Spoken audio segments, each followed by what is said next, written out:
channel, and today we are going to discuss about the resistance, what are the factors which are affecting the resistance, and then we are going to study about the combination of the resistances.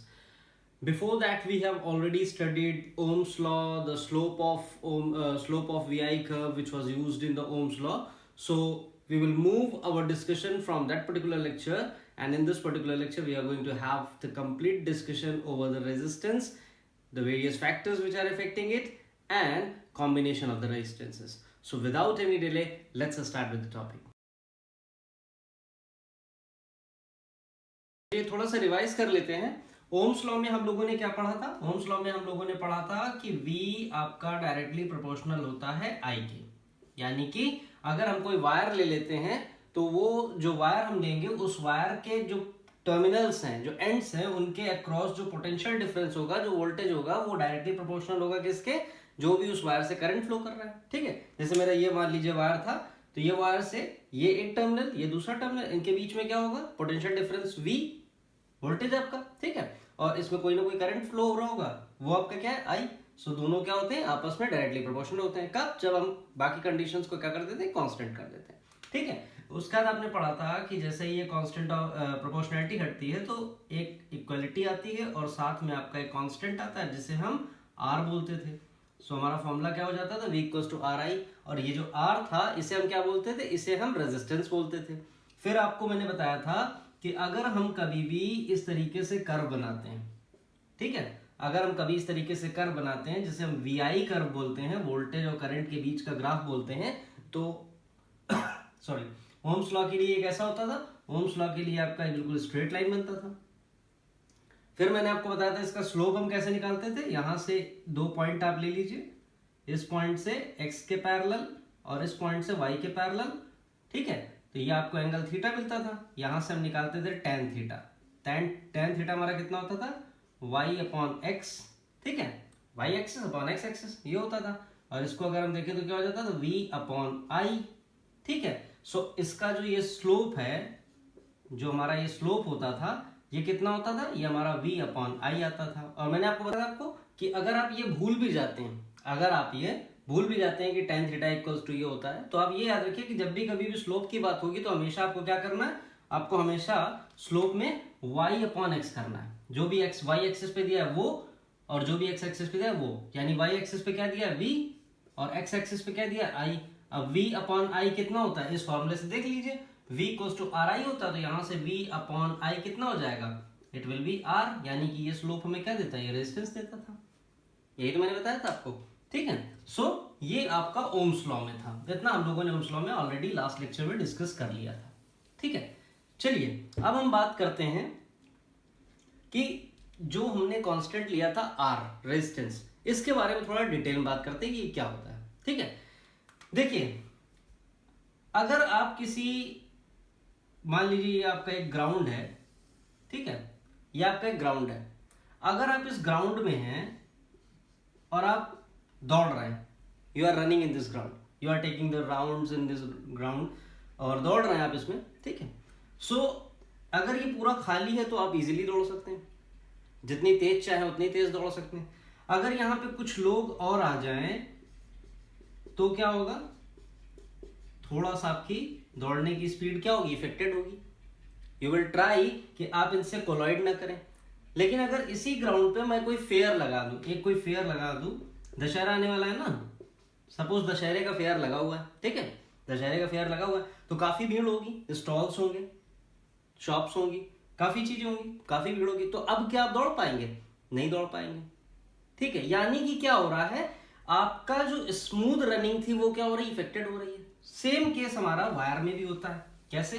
देखिए, अगर हमारा ये कोई एक wire है तो इस wire में अगर मान लीजिए करंट I फ्लो कर रहा है तो हम क्या बोलते हैं? We say that it is the charge flowing through the wire. Charge भी तो फ्लो करते हैं. Rate of flow of charge is known as current. और हम क्या लिखते थे? हम लिखते थे I equals to Q by T, rate of flow of charge. यही तो करंट होता था. तो यानी कि चार्ज यहां से फ्लो कर रहे हैं. अब ये चार्ज जितनी स्मूथनेस से फ्लो कर रहे हैं, अगर हम उस स्मूथनेस में थोड़ा सा बैरियर ला दें तो क्या होगा? उनकी स्मूथनेस डिस्टर्ब हो जाएगी. वो जितना आसानी से मूव कर पा रहे थे वो इतनी इजीली नहीं मूव कर पाएंगे. अब क्या होगा? थोड़ा सा we are creating hindrances in the path of the smooth flow of the charges. ठीक है, we are creating the hindrances. तो अब उसमें क्या होगा, अब स्मूथनेस नहीं रह जाएगी। ये स्मूथनेस क्यों नहीं रह जाती, ये स्मूथनेस जब नहीं रह जाती है उसके पीछे जो रीजन है वो आपका है रेजिस्टेंस। ठीक है, वो आपका है रेजिस्टेंस, टू रेजिस्ट समथिंग।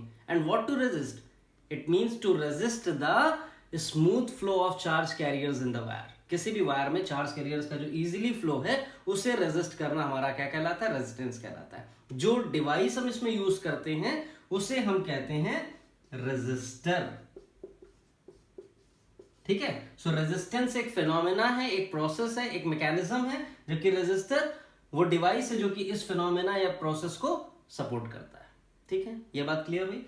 उसके बाद यहां पर मैंने बताया था रेजिस्टेंस की जो यूनिट होती है वो क्या होती है, दैट इज ओम, जिसे हम डिनोट करते हैं इस सिंबल के साथ। ठीक है, ये मैंने आपको बताया हुआ था। तो इतना हम लोगों ने रेजिस्टेंस के बारे में पढ़ रखा था, डेफिनेशन भी हम लोगों ने इसकी पढ़ रखी थी। अब हम बात करते हैं कि रेजिस्टेंस हमारा किन फैक्टर्स पे डिपेंड करता है। ठीक है, चलिए, रेजिस्टेंस हमारा किन फैक्टर्स पे डिपेंड करता है। आर, सपोज आर हमने रेजिस्टेंस ले लिया। ठीक है, एक हमारे पास वायर है इस तरीके का, सिलेंड्रिकल शेप का, ये हमारा वायर है एक। ठीक है, इसमें मान लीजिए आई करंट फ्लो कर रहा है। ठीक है, ए इसकी क्या है, क्रॉस सेक्शनल एरिया है, एंड से L is the length.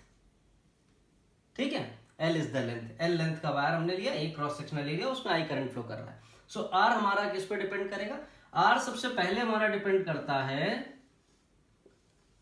Length पे।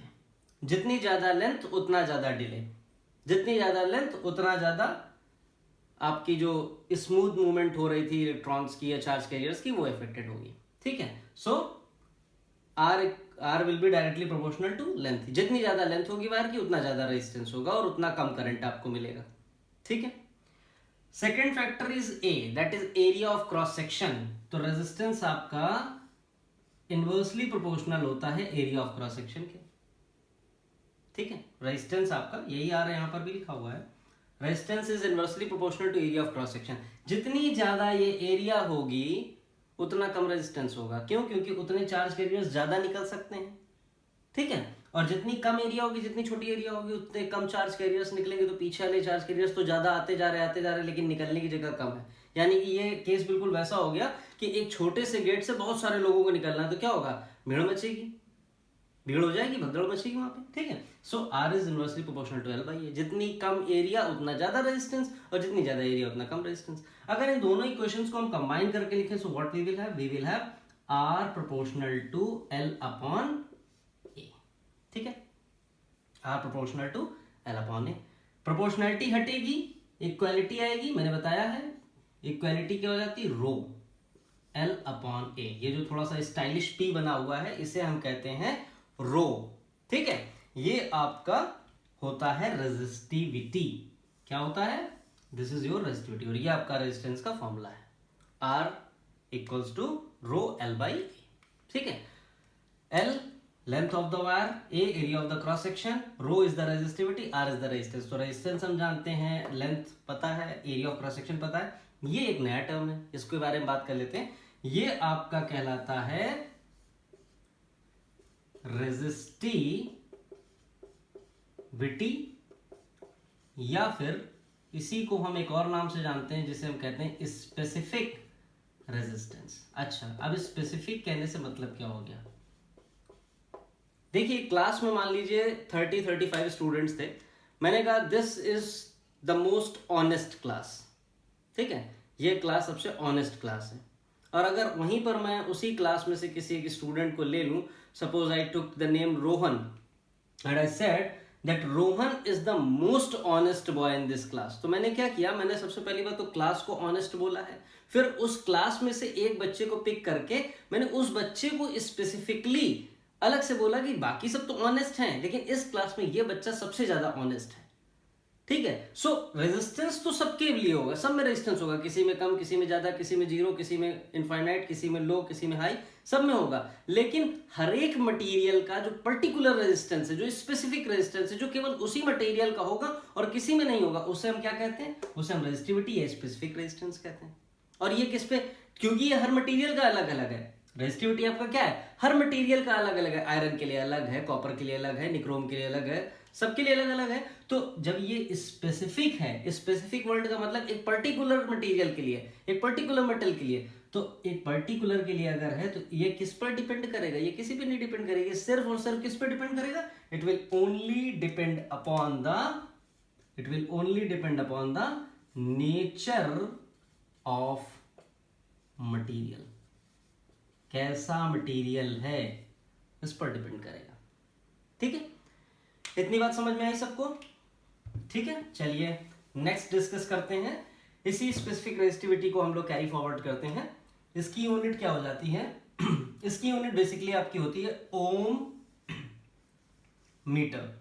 इसकी यूनिट आपकी ओम मीटर होती है, ओम मीटर।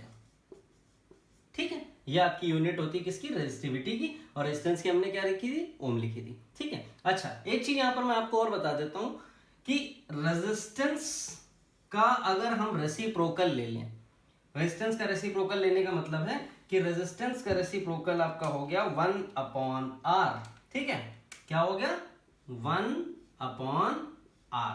ये क्या हो गया, रेजिस्टेंस का रेसिप्रोकल। तो इसको हम कहते हैं कंडक्टेंस। क्या बोलते हैं इसे हम बोलते हैं conductance, which is denoted by G, या कई बार कैपिटल C से भी दिखाते हैं, लेकिन आप कैपेसिटर भी पढ़ते हो तो C से ना दिखा के G दिखा दो, ज्यादा अच्छा है। ठीक है, we call it G, conductance कहते हैं। ठीक है, जितनी ज्यादा रेजिस्टेंस उतनी कम कंडक्टेंस, और जितनी ज्यादा कंडक्टेंस उतनी कम रेजिस्टेंस। रेजिस्टेंस की यूनिट क्या थी, इट वाज ओम। ठीक है, कंडक्टेंस की क्या हो जाती है, देखिए रेजिस्टेंस की आपने क्या लिखी थी, रेजिस्टेंस की यूनिट होती है OHM, ओम। कंडक्टेंस की क्या हो जाएगी, रेसिप्रोकल है ना, 1/, है तो आप उल्टा लिखना शुरू कर दीजिए। क्या हो जाएगी, M, पहले M फिर H फिर O, MHO, यानी इसकी यूनिट हो जाती मो। ठीक है, इसकी यूनिट हो जाती मो, या इसी को हम कहते हैं ओम इनवर्स। ठीक है, इसी को हम कहते हैं ओम इनवर्स। अच्छा, जब रेजिस्टेंस का रेसिप्रोकल लिया कंडक्टेंस हो गया, तो उसी तरीके से अगर हम रेजिस्टिविटी यानी रो का अगर रेसिप्रोकल लेते हैं, ठीक है, तो ये क्या बन जाता है, रेजिस्टेंस का रेसिप्रोकल कंडक्टेंस, रेजिस्टिविटी का रेसिप्रोकल कंडक्टिविटी, और कंडक्टिविटी को हम किससे डिनोट करते हैं, डिनोटेड बाय सिग्मा। ठीक है, जिसकी यूनिट क्या होती है, जिसकी यूनिट होती है सीमेंस, जिसकी यूनिट होती है सीमेंस। ठीक है, क्लियर? चलिए, जितना ज्यादा रेजिस्टेंस उतनी कम कंडक्टेंस, और जितना कम रेजिस्टेंस उतनी ज्यादा कंडक्टेंस, ये आपको याद रखना है, ये रिलेशन आपका याद रखना है। ठीक है, सो हमने ये हमारा क्लियर हो गया कि किसके ऊपर डिपेंड करता है। ठीक है, और क्या अगर रेजिस्टेंस का रेसिप्रोकल लेते हैं तो वो क्या होता है, और रेजिस्टिविटी का रेसिप्रोकल लेते हैं तो वो क्या होता है। ठीक है, अब इसमें कई बार एक क्वेश्चन इस तरीके से भी पूछा जाता है, मैं आपको वो भी क्लियर कर देता हूँ। देखिए, ये क्वेश्चन काफी कंसेप्चुअल है, पूछा भी जाता है काफी। देखिए, हमने भी फॉर्मूला क्या पढ़ा हुआ है, we have just gone through that R is equals to rho L by A। ठीक है, आपसे कहा गया कि एक वायर आपके पास है जिसकी आपने लेंथ को क्या कर दिया, डबल कर दिया। ये मान लीजिए एक वायर था, L लेंथ और A area of cross section का एक वायर था।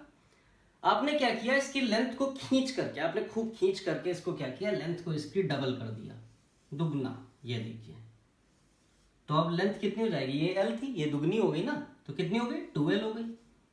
जब आप लेंथ को खींचोगे, अच्छा देखिए इस तरीके से देखिए, जब आप लेंथ को खींचेंगे तो क्या होगा, ये क्रॉस सेक्शनल एरिया जो है इस पे क्या इफेक्ट पड़ेगा, ये तो कम होती जाएगी ना, क्योंकि वॉल्यूम तो उतना ही है ना, खींचेंगे तो उतना ही तो मटेरियल रहेगा, वॉल्यूम तो मटेरियल को उतना ही रहेगा। तो जब आप लेंथ को इंक्रीज कर रहे हैं तो कुछ तो डिक्रीज होगा ना, कहीं से तो मटेरियल डिग्रेड होकर के लेंथ में ही जुड़ा होगा इंक्रीमेंट के लिए। तो क्या डिक्रीज हुआ है, एरिया ऑफ क्रॉस सेक्शन। तो अगर इसको आपने लेंथ को दुगना कर दिया और एरिया ऑफ क्रॉस सेक्शन आपकी मान लीजिए कितनी हो गई, हाफ हो गई, A/2 हो गई। सो पूछा जाता है कि अब इसका रेजिस्टेंस क्या होगा। ये जो नया वायर फॉर्म हुआ है, लेंथ को डबल करके एरिया ऑफ क्रॉस सेक्शन को हाफ करके, उसका रेजिस्टेंस क्या होगा। सो इसको कैसे निकालेंगे, बेसिक फॉर्मूला क्या है, R equals to rho L by A। अब इस वाले के लिए मान लीजिए रेजिस्टेंस हमारा हो गया R'। ठीक है, सो R' की वैल्यू क्या होगी, R' की वैल्यू हो जाएगी रो L बाई A। अब यहां पर आप देखिए लेंथ कितनी है, ट्वाइस है, so it will be rho 2l, l की जगह क्या हो जाएगा 2l हो जाएगा ना, लेंथ दुगनी हो गई है और एरिया कितनी हो गई हाफ हो गई, सो इट विल बी a/2। ठीक है, इसे हम सॉल्व करें अगर, सो क्या मिलेगा, ये डिनोमिनेटर का 2 ऊपर और 2 से multiply, so it will be 4 rho l upon a।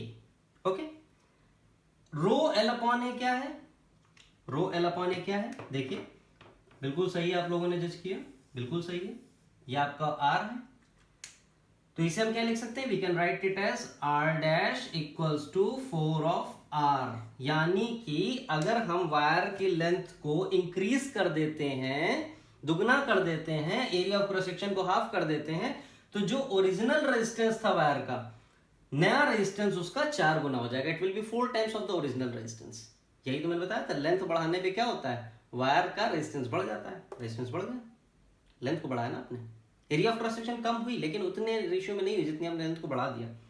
ठीक है, ये आपका इस तरीके के क्वेश्चंस काफी पूछे जाते हैं, so you have to practice these questions. ये मैंने एक सैंपल प्रॉब्लम के तौर पे बता दिया ताकि आपको ये क्लियर हो जाए। ठीक है, अब इसके बाद हम बात करते हैं रेजिस्टेंस के बेसिस पे मटेरियल्स कितने तरीके के होते हैं। देखिए रेजिस्टेंस के बेसिस पे बेसिकली आप जो पढ़ते हैं, 2 तरीके के मटेरियल पढ़ते हैं, one is your conductor and other one is your insulator. ठीक है, one is your conductor and one is your insulator. Conductors क्या होते हैं, कंडक्टर्स वो मटेरियल हैं जो कि कंडक्टिविटी को सपोर्ट करते हैं, यानी कि इन मटेरियल्स में, कंडक्टर्स में जो इलेक्ट्रॉन्स का या चार्ज कैरियर्स का मूवमेंट होगा वो कैसा होगा, फ्रीक्वेंट होगा, फ्रीक्वेंट होगा, इजिली होगा। These are those material basically which allows the charges to flow through them, ये इजिली अलाउ कर देते हैं। ठीक है, और चार्जेस का फ्लो होना क्या है, करंट है। So we can also say that conductor are those materials which allows the current to pass through them. ठीक है, ये भी बोल सकते हैं, बिल्कुल सही बात है। उसके जस्ट अपोजिट इंसुलेटर्स क्या है, these are those material which do not let the electricity to pass through them, बिल्कुल नहीं अलाउ करते, नो बिल्कुल नहीं अलाउ करते हैं, इनकी तरफ से बिल्कुल बैन है, इलेक्ट्रिसिटी पास नहीं हो सकती, कोई चार्ज कैरियर नहीं पास होगा। ठीक है, सो कंडक्टर्स कौन से होते हैं आपके, ये आपका आयरन हो गया, कॉपर हो गया, जिनसे भी आपके वायर्स बनते हैं, जिनसे भी आपके वायर्स बनते हैं। और इंसुलेटर क्या हो गया, इंसुलेटर आपके हो गए रबर, प्लास्टिक, वुड, ये सारे आपके क्या हो गए, these are all the insulators. ठीक है, ये हो गया कंडक्टर और कंडक्टर और इंसुलेटर। एक और मटेरियल होता है, मेरे मुंह से निकल भी गया, मैं आपको बता देता हूँ, एक और मटेरियल होता है सेमीकंडक्टर।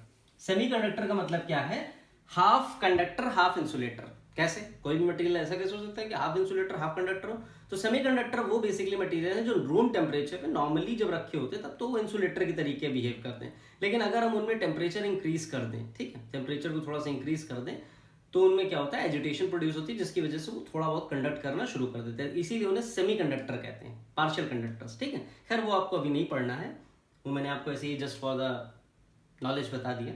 ठीक है, तो इतना आपको क्लियर हो गया। चलिए, रेजिस्टेंस में जो हम मटेरियल यूज करते हैं वो कौन से करते हैं, रेजिस्टेंस में जो मटेरियल्स यूज किए जाते हैं वो बेसिकली निक्रोम होते हैं, और भी मटेरियल हैं जो कि यूज किए जाते हैं, उसके अलावा कॉन्स्टेंटिन हो गया। बेसिकली आपके जो एलॉयज होते हैं, आपने केमिस्ट्री में पढ़ा होगा, एलॉयज जो आपके होते हैं इन्हें हम यूज करते हैं एज रेजिस्टेंसेस। ठीक है, चलिए इसके बाद हम बात करते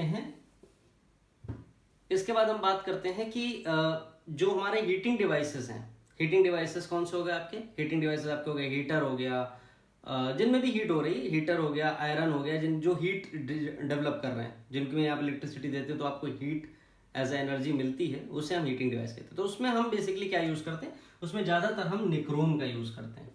ठीक है, उसमें हम ज्यादातर नाइक्रोम का यूज करते हैं। Why we are using nichrome, उसका रीजन क्या है वो हम लोग इसमें समझने हैं। नाइक्रोम का यूज हम क्यों करते हैं हीटिंग डिवाइसेस में, क्योंकि नाइक्रोम का जो आपका हीटिंग पॉइंट है या मेल्टिंग पॉइंट आप कह लीजिए, वो क्या है, बहुत ज्यादा है। ठीक है, क्यों यूज करते हैं, देखिए उसका रीजन ये है कि इसका जो मेल्टिंग पॉइंट है ये काफी हाई है। ठीक है, और हाई मेल्टिंग पॉइंट होने की वजह से इसकी जो रेजिस्टिविटी है रो, वो भी क्या होती है, हाई होती है।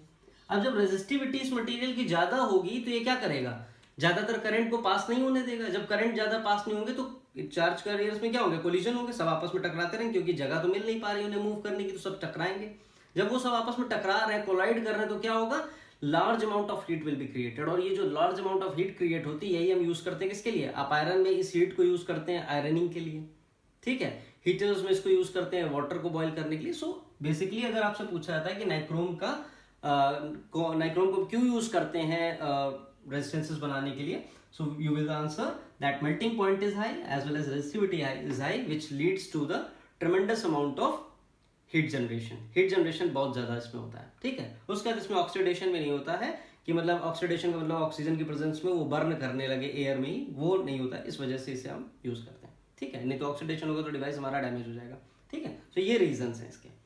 चलिए इसके बाद हम बात करते हैं अपने one of the important topic resistances के कॉम्बिनेशन के। रेजिस्टेंसेस को हम कंबाइन कैसे करते हैं, देखिए we are going to discuss about the combination of the resistance, combination of resistance R लिख देते हैं, ठीक है। दो तरीके से हम इसे कंबाइन करते हैं, एक आपका होता है सीरीज कॉम्बिनेशन और एक आपका होता है पैरेलल कॉम्बिनेशन, ठीक है। डिटेल में पढ़ेंगे, घर में आपके जो भी वायरिंग्स होती हैं वो सब पैरेलल होती हैं, सीरीज नहीं होती, पैरेलल होती हैं, ठीक है। क्यों होती हैं वो डिटेल में पढ़ेंगे, डोंट वरी। देखिए जब हम रेजिस्टेंसेस को सीरीज में लेते हैं तो हम उसके लिए सबसे पहले क्या करें, चलिए हम इसको समझ लेते हैं। 3 रेजिस्टेंस आप ले लीजिए, सपोज हमने 3 रेजिस्टेंस ले लिए, मैंने बताया था ना इस तरीके से हम बनाते हैं, सर्किट सिंबल्स बताए थे ना, कैसे रेजिस्टेंस बनता है, कैसे बैटरी बनाते हैं, कैसे बल्ब बनाते हैं। ये आपका किसका सिंबल है, रेजिस्टेंस का सिंबल है। 3 रेजिस्टेंस आप ले लीजिए, कौन से, R1 R2 R3, ये 3 रेजिस्टेंस हमने ले लिया, R1 R2 R3, जिन्हें हमें कंबाइन करना है। जब हम इन्हें सीरीज में कंबाइन करते हैं तो इन्हें हम बैक टू बैक कनेक्ट करते हैं। बैक टू बैक कनेक्ट करने का मतलब ये आपने पहला रेजिस्टेंस लगा दिया, ये दूसरा रेजिस्टेंस लगा दिया, ये तीसरा रेजिस्टेंस लगा दिया, ठीक है। This is your R1, this is your R2, this is your R3। लिखते चलिएगा मेरे साथ साथ, प्रैक्टिस करते चलिएगा, क्लियर हो जाएगा, ठीक है। ये बैक टू बैक कनेक्शन हमने कर दिया तो क्या होगा, ये सीरीज कनेक्शन होगा आपके। अब अगर पैरेलल की बात करें तो क्या होगा, पैरेलल में हम इन्हें इस तरीके से कनेक्ट करते हैं।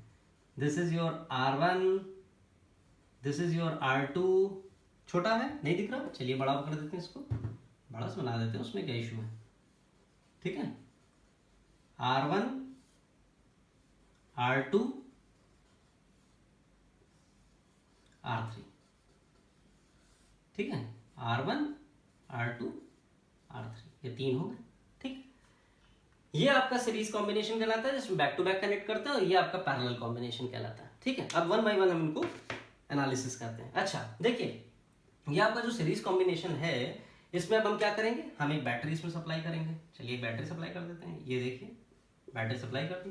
जब बैटरी आपने सप्लाई कर दी तो क्या होगा, करंट फ्लो करेगा I, ठीक है, करंट फ्लो करेगा, और यहाँ पे क्या दे रहे हैं हम इसे, वोल्टेज V दे रहे हैं, ठीक है।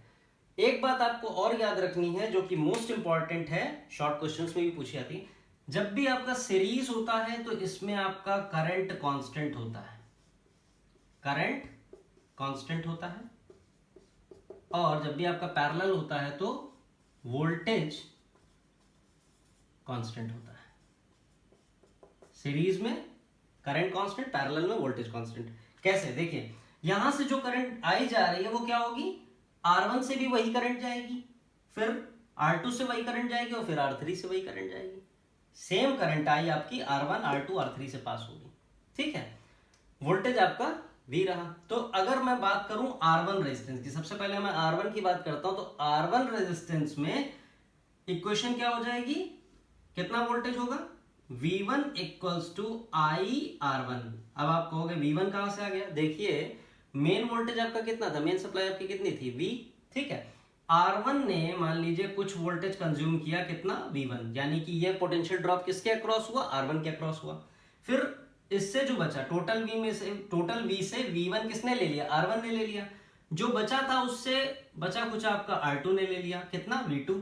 फिर बचे से R3 ने ले लिया, कितना, V3। तो अगर आप देखो तो अगर मैं V1 V2 V3 कंबाइन करूं तो कितना हुआ, V हो गया, ठीक है। ये बिल्कुल उस तरीके से कि जैसे किसी मान लीजिए आपके फादर के पास 30 रुपीज थे और आप 3 भाई बहन है, ठीक है। तो उन्होंने क्या किया, 10-10 रुपए सबको दे दिए, या इस तरीके से दिए, किसी को 7 रुपए दिए, किसी को 12 रुपए दिए, फिर किसी को 11 रुपए दिए। तो आप अगर तीनों का कलेक्ट सम करोगे तो कितना मिलेगा, जितना फादर के पास था, फादर रुपए 3 बच्चों में बांट दिए। ठीक है, क्लियर।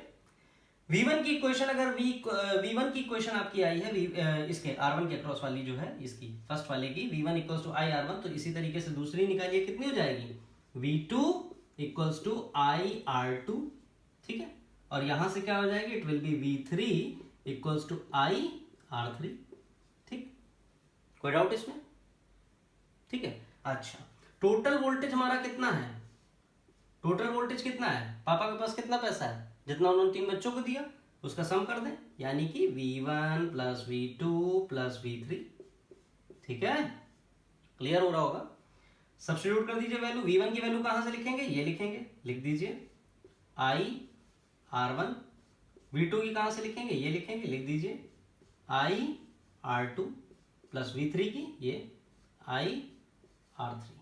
ठीक है, यहां से I कॉमन ले लीजिए, क्या बचा, R1 plus R2 plus R3, और यहां क्या चल रहा है, V। ठीक है, क्लियर।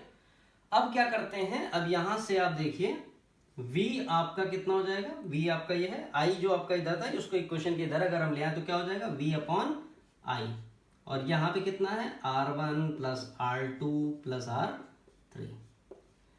ओम्स लॉ का फॉर्मूला देखिए, V अपॉन आई, वी आई, ठीक है, V अपॉन आई क्या होता है, R होता है, तो यहां पे जो हम R लिखेंगे वो कौन सा होगा, R is equal to R1 plus R2 plus R3, यानी कि ये क्या है, ये आपका टोटल रेजिस्टेंस है जब हमने 3 को सीरीज में लगाया। तो यानी कि अब क्या कर सकते हैं हम R1, R2 और R3 को रिप्लेस कर सकते हैं एक सिंगल रेजिस्टेंस के साथ, मतलब जितनी पावर या जितना वर्क जो है R1, R2, R3 मिल करके कर रहे थे, अब उतना काम केवल कौन कर देगा, उतना काम हमारा केवल एक रेजिस्टेंस कर देगा, ये वाला। ठीक है, उतना काम अकेले ये कर देगा जिसकी वैल्यू कितनी है, RT। ठीक है, इक्विवेलेंट रेजिस्टेंस इसको बोलते हैं, क्या बोलते हैं, इक्विवेलेंट रेजिस्टेंस। तो कई बार RT लिखते हैं और कई बार आप इसे कई बुक्स में REQ भी देखते हैं। ठीक है, चलिए ये तो बात हो गई सीरीज रेजिस्टेंस की। अब हम लोग पैरेलल को एक बार डील कर लेते हैं कि पैरेलल क्या होता है। चलिए पैरेलल भी आपने देखा, इसको रब नहीं करता हूं मैं अभी, आप लिख लीजिए। ठीक है, फिर मैं जब जरूरत होगी तो रब कर लूंगा। जैसे इसमें आपने बैटरी दी थी वैसे इसमें बैटरी दे दीजिए, इसमें भी तो वोल्टेज सप्लाई देनी पड़ेगी तभी तो काम होगा ना। ठीक है, दे दिया आपने वोल्टेज, V आपने दे दिया, करंट यहां से जा रही है, कांस्टेंट क्या रहेगा, मैंने बताया वोल्टेज कांस्टेंट रहेगा। ठीक है, अब यहां तक तो करंट ठीक है, यहां से करंट चली जा रही, और यहां इस पॉइंट पर आते ही क्या होगा, अब करंट के सामने प्रॉब्लम है, कहां जाए, वो इधर भी जा सकती है, इधर भी जा सकती है, इधर भी जा सकती है, तीनों जगह जा सकती है। सो अब करंट आपकी क्या हो जाएगी, करंट आपकी डिवाइड हो जाएगी। जैसे यहाँ पर V डिवाइड हो रहा था वैसे यहाँ पर क्या डिवाइड हो रहा है, करंट डिवाइड हो जाएगा आपका अलग अलग। R1 के पास मान लीजिए कितनी करंट चली गई, I1 करंट चली गई, R2 के पास कितनी करंट चली गई, I2 चली गई, R3 के पास कितनी करंट चली गई, सपोज I3 चली गई। ठीक है, वोल्टेज सब में कांस्टेंट रहना है, वोल्टेज तो सब में कांस्टेंट रहना है। ठीक है, चलिए अब I आपका कितना होगा, जैसे यहाँ पे हम वोल्टेज का सम कर रहे थे वैसे टोटल करंट यहाँ पर कितना होगा, यहाँ पे छोटा छोटा दिखेगा, मैं इसको रबी कर दे रहा हूँ। ठीक है, आई होप आप लोगों ने अब तक लिख भी लिया होगा इसे मैं रब कर दे रहा हूँ ताकि आपको समझने में आसानी हो जाए। मैं फाइनल एक्सप्रेशन इसका लिख देता हूँ ताकि आप कंपेयर कर सको। इसमें R इक्विवेलेंट कितना आ रहा था, इसमें R इक्विवेलेंट आपका आ रहा था R1 plus R2 plus R3। ठीक है, ये आ रहा था, ये इक्विवेलेंट लिख लेते हैं। अब यहाँ पे देखें, जैसे यहाँ पर हमने वोल्टेज ऐड किया था वैसे यहाँ पर क्या करेंगे, करंट ऐड करेंगे। तो करंट कितना हो जाएगा, total current I will be equals to कितना, जो यहाँ पर I करंट था टोटल वो क्या हो गया, 3 पार्ट में बट गया। तो जब इस पॉइंट पर वापस आएगा तो क्या होगा, इस पॉइंट पे आपका I2 आ रहा है, I1 आ रहा है, I3 आ रहा है, टोटल करंट कितना हो गया, I1 plus I2 plus I3, total current फिर वापस आई हो जाएगा। तो I विल बी कितना, I1 plus I2 plus I3। ठीक है, अच्छा चलिए वैल्यू निकालते हैं I1 I2 I3 की। V इक्वल्स टू IR होता है, I equals to V upon R हो जाएगा, यहां से निकाल दिया। तो यहां से I1 की वैल्यू कितनी हो गई, I1 हो जाएगा V अपॉन R1। कैसे, V तो कांस्टेंट रहेगा, टोटल सप्लाई तो यही है ना जो मेन दे रहे थे, V आपका कांस्टेंट रहेगा, R1 ये हो गया, तो करंट हमको I1 मिल गया। इसी तरीके से अगर I2 देखें तो कितना हो जाएगा, I2 will be V upon R2 और I3 will be equals to how much? It will be V upon R3. ठीक है, ये तीनों वैल्यूज उठा करके क्या कर दीजिए, सब्स्टिट्यूट कर दीजिए. अगर इन तीनों वैल्यूज को हम सब्स्टिट्यूट कर दे तो what we will have V upon R1 plus V upon R2 plus V upon R3. ठीक है, और यहाँ पे क्या है, I है. कुछ कॉमन ले सकते हैं, बिल्कुल सही बात है, सब में से V कॉमन ले लें. अरे बिल्कुल सही, अब आप लोग बिल्कुल सही कर रहे हैं. ठीक है, यहाँ से क्या किया, 1 1 1. ठीक है, और यहाँ क्या कॉमन ले लिया, V कॉमन ले लिया. जब V कॉमन ले लिया तो V को इधर लाएंगे तो क्या हो जाएगा, it will be I upon V equals to 1 upon R1 plus 1 upon R2 plus 1 upon R3. ठीक है, अच्छा, V इक्वल्स टू IR होता है. ठीक है, तो यहां से I अपॉन V निकालिए, कितना हो जाएगा, यहां से I अपॉन V कितना हो जाएगा, I अपॉन V यहां से हो जाएगा 1 अपॉन R नहीं हो जाएगा. तो यहाँ पे I अपॉन V की जगह क्या लिख सकते हैं, we can write it as 1 upon R. और जैसे यहाँ पे R क्या था, तीनों का सम, वैसे यहाँ पे ये R कौन सा हो जाएगा, ये R भी आपका R इक्विवेलेंट हो जाएगा. किसके लिए, पैरेलल के लिए. तो देखिए सीरीज में तीनों को हम क्या कर रहे हैं, नॉर्मली ऐड कर दे रहे हैं, जबकि पैरेलल कनेक्शन के लिए हम क्या कर रहे हैं, तीनों के रेसिप्रोकल को ऐड कर रहे हैं. ये बात याद रखिएगा. ठीक है, so this is how we are having the combination of the resistances. And I hope ये आपको समझ में आ गया होगा. अगर आपको नहीं समझ में आया तो एक दो बार प्रैक्टिस करिए, आपको आ जाएगा. और उसके बाद भी अगर नहीं समझ में आता तो please do leave your doubt in the comment section so that we can rectify it. Thank you for watching the video. Have a great time.